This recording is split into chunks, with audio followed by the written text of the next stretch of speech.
पोलादपूरमधील आंबेनळी घाटातील अपघातग्रस्त बस येत्या 6 ऑक्टोबर रोजी बाहेर काढण्यात येणार आहे। ही बस बाहेर काढल्यानंतर आता पुढील तपासाला दिशा मिळण्याची शक्यता आहे। डॉक्टर बाळासाहेब सावंत कोकण कृषी विद्यापीठातील 30 कर्मचाऱ्यांचा या अपघातामध्ये मृत्यू झाला होता। मात्र अपघाताचं नेमकं कारण मात्र समजू शकलं नव्हतं। त्यामुळे आता या बसची तपासणी केल्यावर कदाचित या अपघाताचं तांत्रिक कारण समजण्याची शक्यता आहे।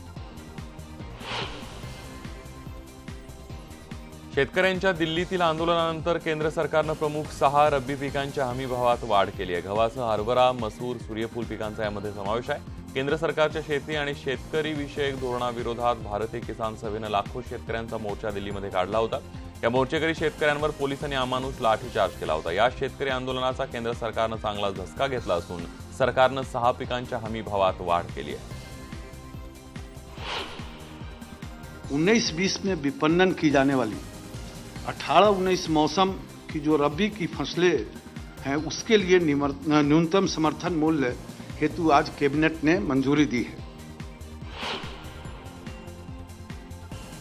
शेतकऱ्यांना गहू, हरभरा, सूर्यफूल, बार्लीसह 6 पिकांच्या हमी भावात केलेली वाढ ही तुटपुंजी आहे। तसंच शेतकऱ्यांवर लाठीचार्ज हे शेतकऱ्यांच्या दुःखावर मीठ चोळण्यासारखं असल्याची टीका शेतकरी नेते अजित नवले यांनी केली आहे। दरम्यान नवलेंच्या टीकेला उत्तर देताना हमी भाव वाढवणं ही वार्षिक प्रक्रिया आहे, कालच्या आंदोलनाचा याच्याशी काही संबंध नाही असं स्पष्टीकरण राज्य कृषी मूल्य आयोगाचे अध्यक्ष पाशा पटेल यांनी दिलंय।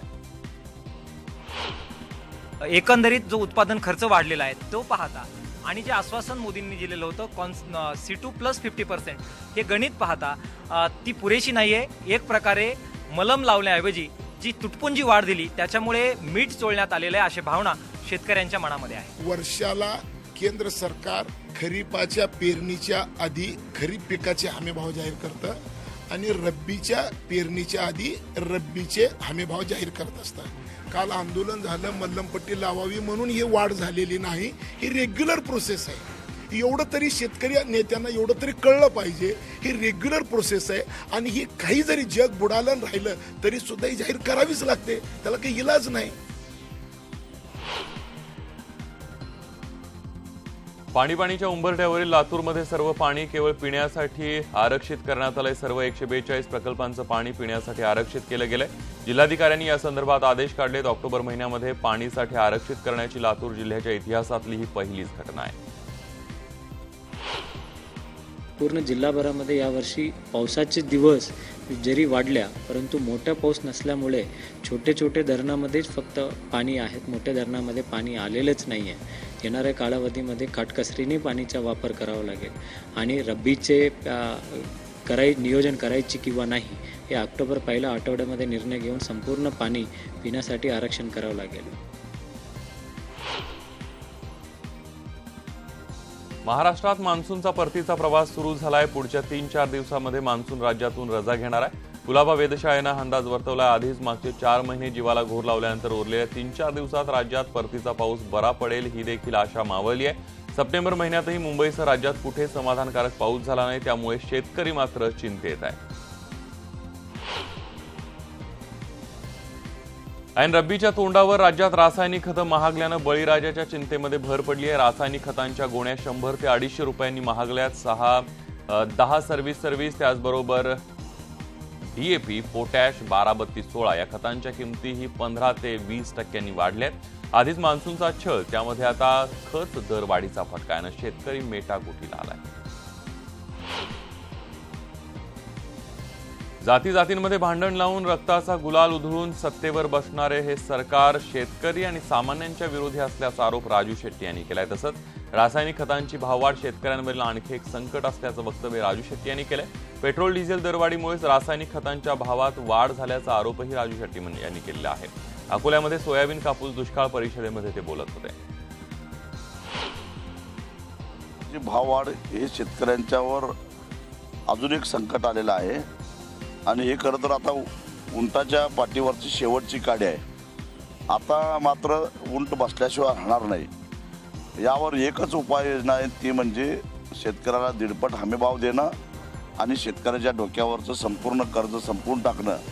याशिवाय या देशातला शेतकरी आता उभा राहू शकत नाही। एका बाजूला रासायनिक खतावर लावलेलं GST आहे आणि दुसऱ्या बाजूला पेट्रोल डिझेलची दरवाढ आणि क्रूड ऑइलचे वाढलेले भाव, यामुळेच रासायनिक खताच्या किमती वाढल्या आहेत। राज्यात विजेची मागणी वाढल्यामुळे त्याचा फटका कृषी क्षेत्राला बसत असल्याचं ऊर्जा मंत्री चंद्रशेखर बावनकुळे यांनी स्पष्ट केलंय। तसंच शेतकऱ्यांकडे 32,000 कोटी रुपयांची विजेची थकबाकी आहे, तरी शेतकऱ्यांनी काही अंशी का होईना वीज बिलाचा भरणा करावा अशी विनंती बावनकुळे यांनी केली आहे। 2000 मेगावॅट जास्त वीज डिमांड आली आहे। मागच्या वर्षी 15,000 ते 16,000 होती, आत्ता कालची डिमांड 18,000 ते 20,000 गेली आहे। काही कन्स्टेंट निर्माण झाले असल्यामुळं थोडं ब्रेकडाऊन करावं लागतं कधी कधी, आणि त्यामुळं मोठ्या प्रमाणावर त्या ठिकाणी शेतकऱ्याचा असंतोष मधात झाला होता। पण ते लोड शेडिंग नाही आहे। आपण शेतकऱ्याला MERC आणि जो नियम आहे 8 तास वीज देण्याचा आणि जमिनीतलं किती पाणी उचलायचं 24 तासामध्ये 8 तास उचलायचं, असं जे त्या ठिकाणी पाणी व्यवस्थापनाचंही म्हणणं आहे, त्या ठिकाणी त्यांचा नियम आपण करून आपण 8 तास वीज देतो। त्यामध्ये काही ब्रेकडाऊन झाले असतील ते आपण त्यांना ती तेवढी वीज आपण प्लस करून देतो आहे। परभणीचे शेकडो शेतकरी महसूल मंत्री चंद्रकांत पाटलांच्या कोल्हापुरातल्या घरावर येऊन धडकले। सोयाबीनसह इतर पिकांचा पीक विमा देण्याचं आश्वासन या शेतकऱ्यांना मिळालं होतं, मात्र चंद्रकांत पाटलांनी दिलेलं आश्वासन पाळलं नाही, म्हणून हे शेतकरी आक्रमक झाले आणि पाटलांच्या घरासमोर बेमुदत उपोषणाचा निर्धार त्यांनी केला। भारतीय किसान सभा आणि पीक विमा संघर्ष समितीने हे आंदोलन पुकारले। यावेळी पोलिसांचा ताफा इथं तैनात करण्यात आला होता।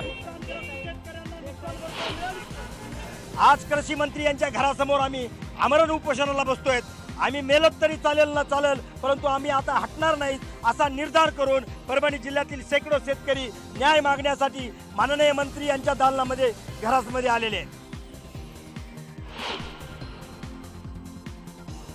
बँक ऑफ महाराष्ट्रानं राज्यभरातील 51 शाखा बंद करण्याचा निर्णय घेतलाय। बँकेच्या पुणे मुख्यालयातून ही माहिती देण्यात आली आहे। बंद होणाऱ्या सर्व शाखा या शहरी भागातील आहेत असं देखील बँकेकडून स्पष्ट करण्यात आलंय। बँक ऑफ महाराष्ट्राच्या देशभरात 1900 शाखा आहेत, यापैकी शहरी भागात असलेल्या 51 शाखांमधून बँकेला कोणताही फायदा होत नसल्यानं या शाखा बंद करण्याचा निर्णय घेतला असल्याचं बँकेकडून सांगण्यात येत आहे। या शाखा बंद करण्यात आल्यानंतर तेथील बँक ग्राहकांचे दुसऱ्या शाखेत विलीनीकरण करण्यात येणार आहे।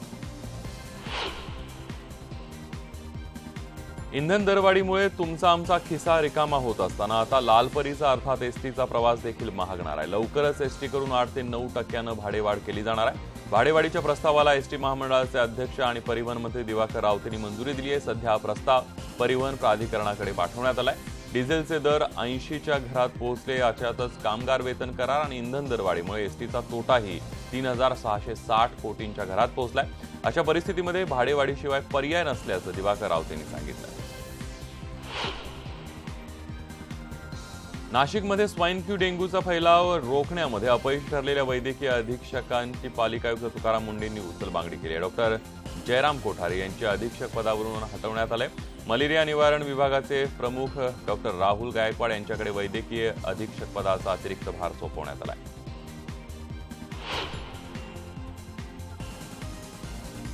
यानंतर बातमी आहे नागपूरमधल्या VNIT या वसतिगृहामध्ये 200 विद्यार्थिनींना विषबाधा झाल्यानं खळबळ उडाली आहे। नागपूरच्या विश्वेश्वरय्या राष्ट्रीय प्रौद्योगिक संस्थेतली ही घटना आहे। यामध्ये 10 पेक्षा जास्त विद्यार्थिनींची प्रकृती गंभीर असल्यानं त्यांना अतिदक्षता विभागात ठेवण्यात आलंय।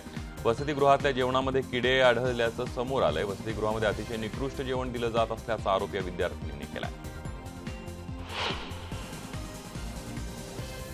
गेल्या काही दिवसांपासून विमान प्रवासाला लागलेलं वेगवेगळ्या संकटांचं ग्रहण सुटत नाहीये। काल औरंगाबाद मुंबई विमानाचं उड्डाण एका पक्षामुळे रखडलं।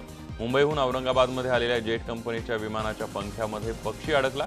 विमानाचं लँडिंग सुरक्षित झालं, मात्र परतीच्या प्रवासासाठी विमान जेव्हा मुंबईच्या दिशेने उड्डाण करणार होतं तेव्हा पंख्यामध्ये अडकलेल्या पक्ष्यानं खो घातला। या सगळ्या खोळंब्यामुळे प्रवाशांना मोठा मनस्ताप सहन करावा लागला।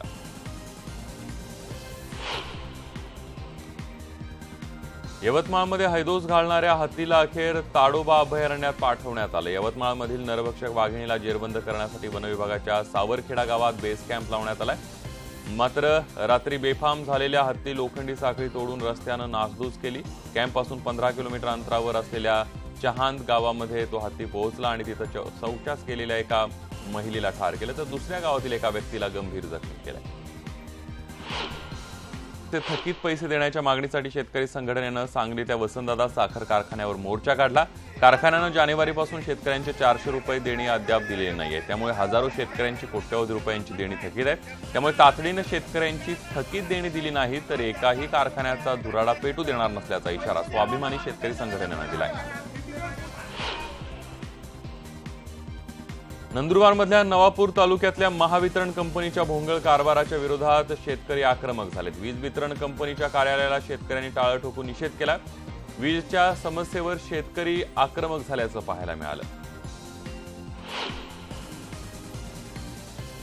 परभणीच्या जिल्हाधिकारी कार्यालयासमोर स्वतःची तिरडी आणि सरण रचून एक आगळंवेगळं आंदोलन करण्यात आलं. राणी सावरगाव ग्रामपंचायतीत झालेल्या भ्रष्टाचाराची चौकशी करण्याच्या मागणीसाठी ग्रामस्थांकडून हे आंदोलन करण्यात आलं. जोपर्यंत सरपंच आणि ग्रामसेवकांवर कारवाई होणार नाही तोपर्यंत आंदोलन सुरू ठेवणार असल्याचा निर्धार आंदोलनकर्त्यांनी केला. नंदुरबारमधील चौपाळा इथं ग्रामस्थांवर झालेल्या लाठीचार्ज विरोधात शेतकरी संघटनेनं जिल्हाधिकारी कार्यालयावर मोर्चा काढला. या मोर्चात चौपाळे गावातील महिला हंडे घेऊन सहभागी झाल्या. नवापूर चौफुलीपासून या मोर्चाला सुरुवात झाली होती आणि हा हंडा मोर्चा जिल्हाधिकारी कार्यालयाबाहेर अडवण्यात आला. यावेळी शासनाविरोधात जोरदार घोषणाबाजी करण्यात आली. दिल्लीतील शेतकरी मोर्चावर झालेल्या पोलीस हल्ल्याचे सांगलीत संतप्त पडसाद उमटले. स्वाभिमानी शेतकरी संघटनेकडून पंतप्रधान नरेंद्र मोदी यांच्या प्रतिकात्मक पुतळ्याचं दहन करून निषेध करण्यात आला. त्यामुळे पोलिसांची चांगलीच तारांबळ उडाली होती. सांगली जिल्हाधिकारी कार्यालयासमोर स्वाभिमानी शेतकरी संघटनेनं हे आंदोलन केलं. भाजप सरकारनं शेतकऱ्यांच्या पाठीत खंजीर खुपसला असल्याची टीका पीपल्स रिपब्लिकन पक्षाचे राष्ट्रीय अध्यक्ष जोगेंद्र कवाडे यांनी केले. कवाडे हे जळगावमध्ये पत्रकारांशी बोलत होते. यावेळी सरकार फक्त शेतकऱ्यांच्या हिताच्या बाता करतं आणि महात्मा गांधींच्या जयंती दिवशी शेतकऱ्यांवर हल्ला करतं, म्हणून शेतकऱ्यांच्या प्रति भाजप सरकारचं प्रेम हे पुतळा मावशीचं प्रेम असल्याची टीका जोगेंद्र कवाडे यांनी केली. दिल्लीत शेतकऱ्यांवर झालेल्या हल्ल्याच्या निषेधार्थ शेतकरी संघटनेनं जळगावमध्ये निदर्शनं केली. महात्मा गांधी यांच्या जयंती दिनी शेतकऱ्यांवर बळाचा वापर झाल्यानं शेतकऱ्यांनी जळगाव जिल्हाधिकारी कार्यालयावर मोर्चा काढला. आधीच कर्जानं हैराण झालेल्या शेतकरी त्याच्यामध्ये मागण्या शांततेमध्ये मांडत असताना सरकारनं हा जो हिंसाचार केला त्याचा शेतकरी संघटनेनं तीव्र निषेध केला. शेतकऱ्यांचे तुरीचे चुकारे त्वरित देण्याच्या मागणीसाठी शेकडो शेतकऱ्यांनी वर्धा जिल्हाधिकारी कार्यालयावर ठिय्या आंदोलन केलं. मागील वर्षी नाफेडनं खरेदी केलेल्या शेतकऱ्यांच्या तुरीचे चुकारे अद्याप शासनानं दिले नाहीयेत. त्यामुळे जोपर्यंत जिल्हाधिकारी यांच्या मार्फत संबंधित विभागाकडून ठोस आश्वासन मिळत नाही तोपर्यंत ठिय्या सुरूच ठेवणार असल्याची भूमिका शेतकऱ्यांनी घेतली आहे. रत्नागिरी जिल्ह्यातल्या केळशी गावात वनविभागानं सापळा रचून शिकाऱ्याला अटक केली आहे. अभिजित वेलणकर असे या शिकाऱ्याचं नाव आहे. आरोपीकडून पोलिसांनी मोठा मुद्देमाल जप्त केलाय. वनविभागाकडून 1 ऑक्टोबर ते 7 ऑक्टोबर वन्यजीव सप्ताह पाळला जातोय. या अंतर्गतच ही कारवाई करण्यात आली आहे. यवतमाळ शहरातील वॉर्ड क्रमांक 18 मध्ये मोठ्या प्रमाणात घाणीचं साम्राज्य आहे. त्यामुळे नागरिकांच्या आरोग्याला धोका निर्माण झाला आणि त्यामुळे संतप्त नागरिकांनी नगर परिषदेवर धडक मोर्चा काढला. तसंच आरोग्य सभापतींच्या कक्षात सांडपाणी फेकलं. संतप्त नागरिकांनी सांडपाणी फेकत पालिकेच्या कारभाराचा निषेध केला. कोल्हापूरच्या अंबाबाईचं दर्शन आज 12 तास बंद राहणार आहे. 10 ऑक्टोबर पासून सुरू होणाऱ्या नवरात्र उत्सवाच्या तयारीसाठी गाभाऱ्याची स्वच्छता केली जाणार आहे आणि त्यामुळे आज सकाळी 8 ते रात्री 8 दर्शन बंद राहणार आहे. पण या काळामध्ये भाविकांसाठी उत्सव मूर्ती ठेवण्याचा निर्णय देवस्थान समितीने घेतलाय. पितळी उंबऱ्यापासून देवीचं दर्शन घेता येणार आहे. यानंतर बुलेटिनमध्ये इथंच थांबूया. ताज्या बातम्यांसाठी पहा फक्त न्यूज 18 लोकमत.